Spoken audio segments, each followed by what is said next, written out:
It is Wednesday, January 25th, 2017, and welcome to this episode of Code Evolution.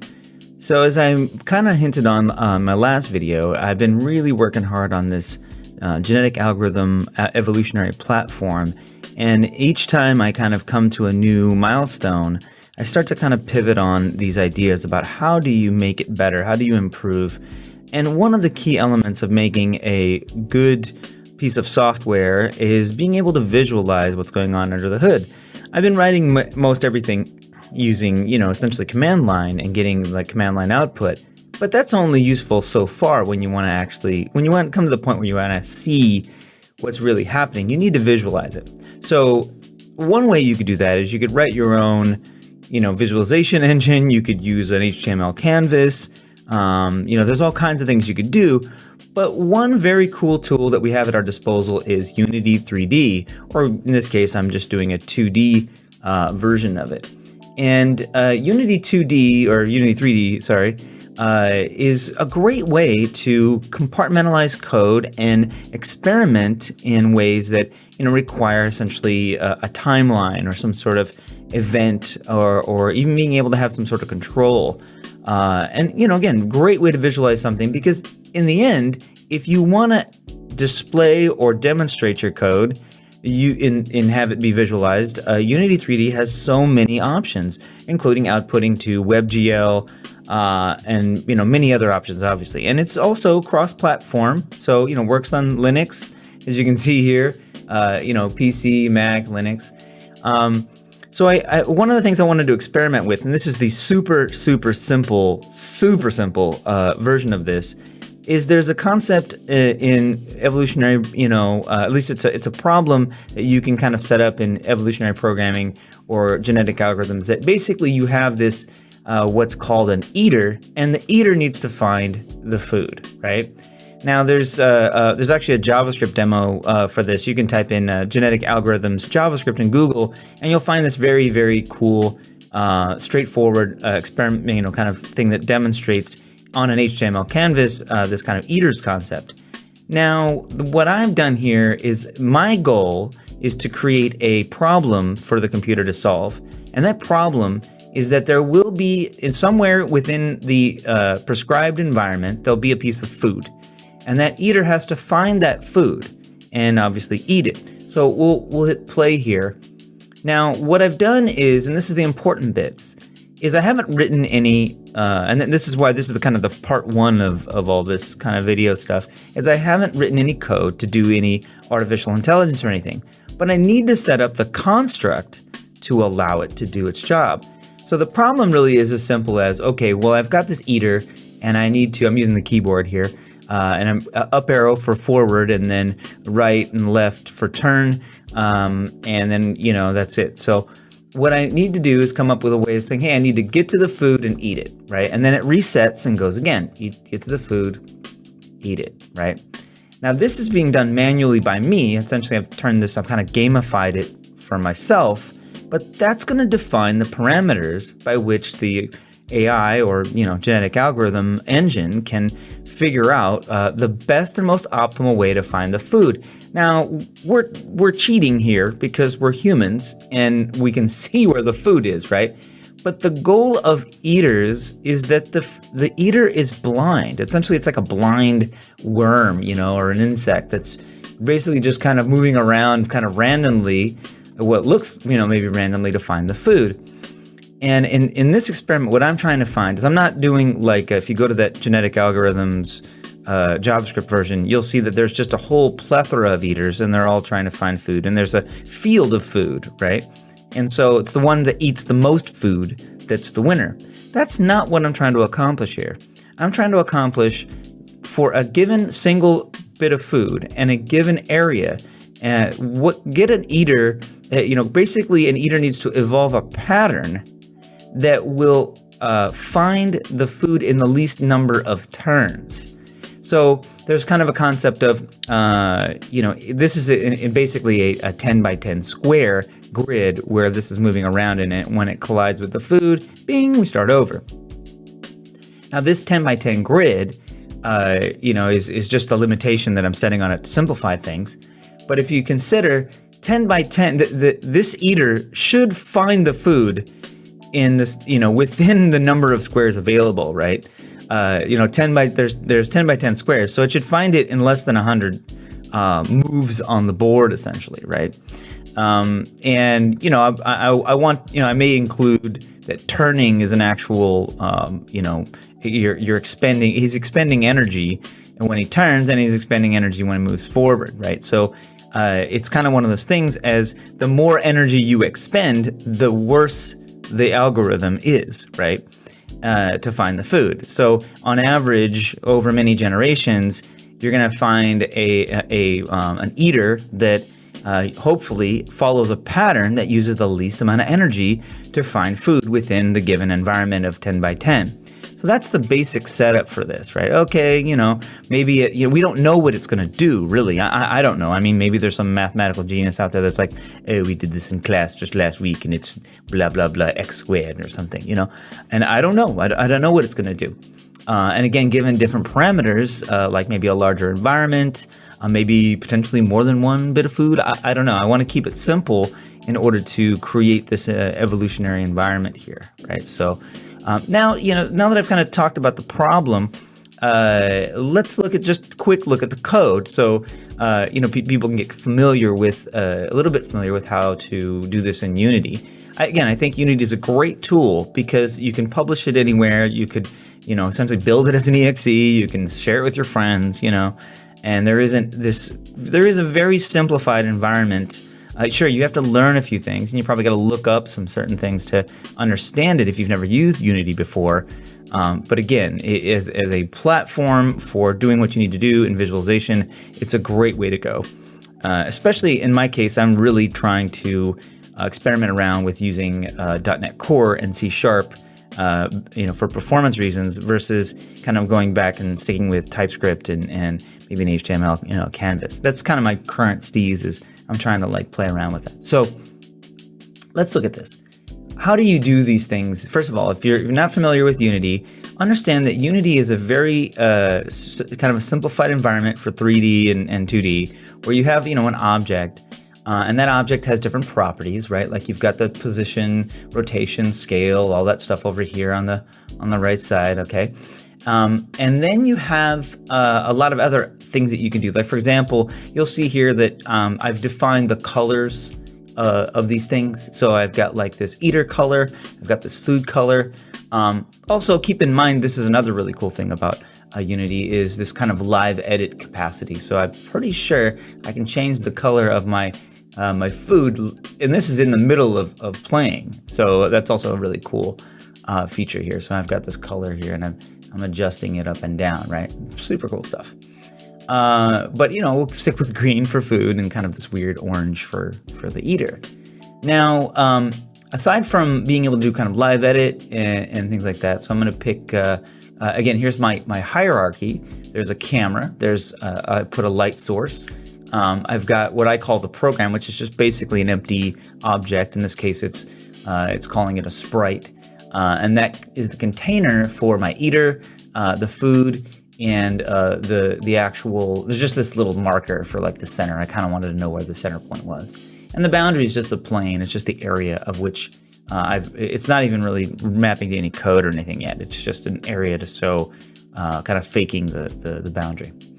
Now, if we get into this program here, aside from all the magic of creating models and adding objects and coloring them and all this stuff, it's really, in Unity, it's really all about this behavior-driven code model, which is so cool because basically individual objects can essentially get dragged and dropped different behaviors, and they can also link behaviors between different objects, which is also super cool. So let's look at what we've got here, which is we've got our program. We're going to go ahead and take out of here, and this is our construct, right?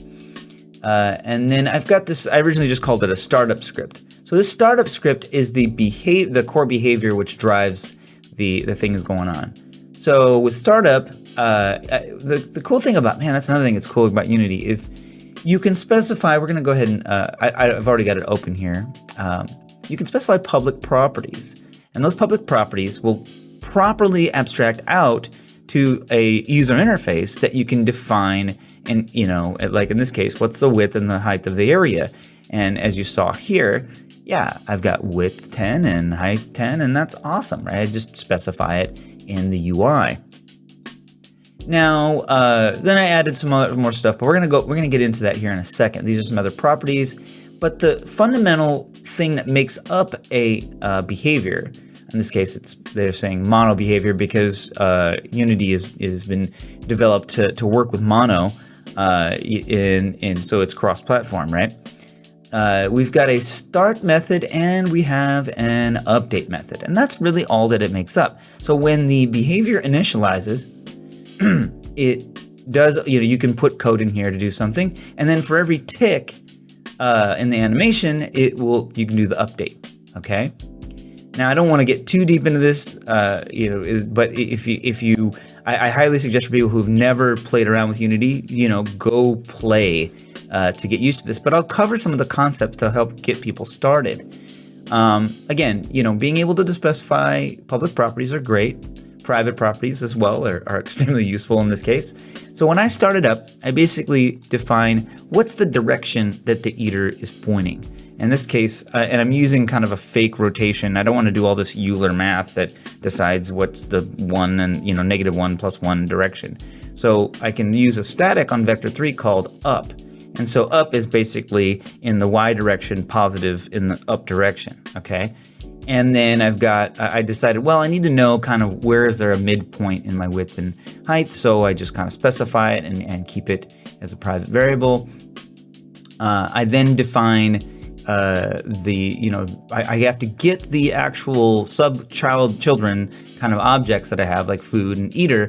And I do that there's a default thing that's built into the behavior called the game object, which is what the behavior is attached to. And then, very important is then you get the transform, which is, a huge thing that's being used over and over to identify where is it located, what's its position, and also effectively its children, right? So we use a find method to get it, and that sets up our initial objects for food, or where the food is, or what the food object is references, and also the eater object. Then I decide that, okay, well, I want to just to keep because if you notice, if we go back here, I did implement that if I try, for example, and run around and I try to go too far, I'm sitting here, it won't do it. It won't go off the boundary. And that's important because that's also part of what will happen with the algorithm. The algorithm that's going to evolve may or may not know, and I'm actually probably going to not give it any information about if it's hitting a boundary or not. It's literally it's just not gonna go anywhere. And that's gonna keep it simple. So it's basically a wasted point, wasted energy in its fitness. Now, if we go back here, then I went ahead and there's essentially this kind of reset method, which is basically kind of like an init that says, okay, after we've set up all of our important bits, like almost like a constructor, let's do all the initialization of where things go, right? So we've got our eater start, which is I had to create this. The idea is I don't want them to just land on top of each other, and preferably you kind of want the food to start away from the where the eater is, or vice versa, right?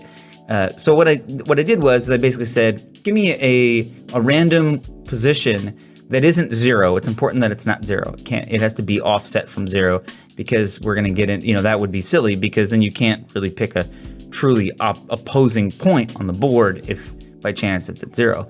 So we create this non-zero XY, position that then we also get the absolute value of that. And we use that to define essentially the negative space, or the opposing quadrant where the food should be. So we're creating the eater position, and then we're going through, and after we've created the eater position, we say, hey, let's use this, let's randomize a new value that's in the opposing quadrant, like, X and Y. And then we use this, regular value divided by its absolute to create is it -1 or 1 to invert the value. So that's why if you look at this every time we move around here, you're going to see that the food is on the, oh, interesting.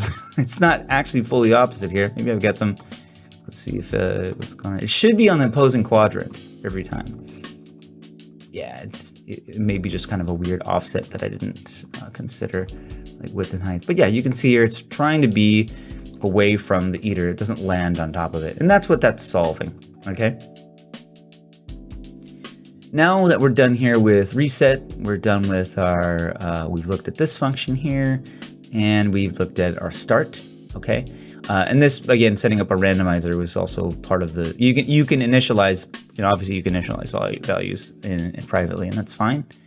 Now we have our update function, which is essentially the last bit of this, which we map to the keyboard. And it's very easy to do, right? You have an input, you have get your key, and then they have all the happy, key codes already in place for you. So you just type key code dot, and then whatever key you're trying to do. So in this case, up arrow being forward. So before we look at the forward, let's look at the rotation, okay? So the rotate is again, it's very rudimentary, very simple. And what I did was I kind of just have these methods here. Now, it's funny because +1 I'm thinking of as clockwise, and -1 I'm thinking of as counterclockwise, okay? So this is the direction, clockwise or counterclockwise. Now you'll see here, it says -90. Now that seems strange, right? Wouldn't you rotate 90 degrees? And that would be clockwise, right? Well, the rotation is in the z-axis, and for a human looking at the screen, we think that where the projection of that axis is going into the screen. It's actually the opposite. It's actually coming out of the screen. So the counterclockwise direction is actually inverted when you're looking at from at least from how the camera is oriented. I could reverse that, but it would start to get strange because you'd be like, well, wait a minute, why is my X and Y coordinates acting funny, relatively speaking, So yeah, that's kind of the trick, is that the z-axis is coming out at you. So when you say clockwise, it's the reverse direction. So that's that.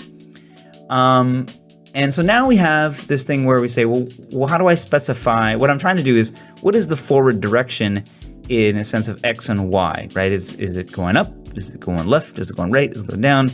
So by basically saying, hey, I know for a fact that when I started, that there's an initialization where vector up, as you can see here, shorthand for writing vector 3, 0, 1, 0, right? And so I know for a fact that there's always going to be at least one value that's 1, and everything else is always going to be 0, right? Or it's going to be non-zero. So that's why I'm saying here is if y does not equal 0, then I know that this is going to be, this is going to be a certain arrangement here, right? So I just use this to essentially, I don't want to get too much into this, but I'm basically saying if it's not 0, then I know that the next one over, the next rotation is going to be that x is +1 and that everything else is 0, right? And then in the other case, if let's say x is 1, well then I know that x is going to be 0 next time, and then it's going to be, depending on what the x position was, is going to be -1 or +1, and then multiplied by the direction. So it could just be inverting the direction. It's really simple. So that's pretty much it when we look at the rotation. Rotation is probably the simpler thing out of this, believe it or not, even though it looks more complicated. And then we get into the forward position. So the nice thing about Unity is that there's vector math going on here. So it's very easy to do certain types of operations. And so the first thing I do is I use this boundary rectangle that I generated earlier based upon the width and the height. And I'm saying, hey, does my current position within the program space, fit if I add the forward position? And if it does, oh, well, cool, you're allowed to go in that direction. And we say, fine, move the position up by saying plus the position, again, vector math. And then we basically say, hey, if they match, if the food's local position is matching the eater's local position, oh, you won, and let's reset and go again. So there's that.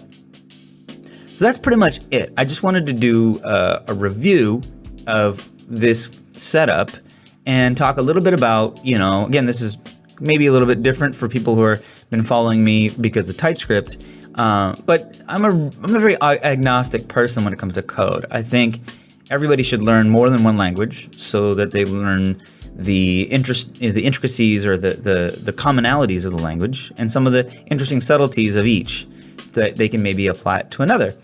And the thing being is lately I love TypeScript. It's great, but C# is and .NET Core is still a higher performant platform if we're going to talk about comparing to Node and things like that. And in this case, I could do this in JavaScript as well because Unity is JavaScript compatible, but I feel like C# is the way to go. There's a lot of benefits I can get from doing this in C#. So I hope that sparks people's interest. Again, this is a kind of a video number 1 of the progression of this. I've gotten very far and I haven't really talked too much about it because it's a lot to talk about. But the phase that I'm taking at this point is from the top down. Essentially design first, visualize first, and then start to add your functionality into that so that not only are you not working in the dark and that other people, look at, obviously somebody looks at your console logs as they scream by and it's kind of like, I don't know what's going on. But if you show someone something like this, then, it's like, oh, okay, I get it, right? So hopefully next time when I make the sequel to this video or a continuation of it, you'll see this being automated and that the, algorithms, the evolutionary platform will be crunching this and that we'll find some magical algorithm that solves this problem at its optimal. So until next time, please give this video a like if you liked it, and obviously if it was stupid, give it a down like, and subscribe if you like more content like this, and we will see you next time.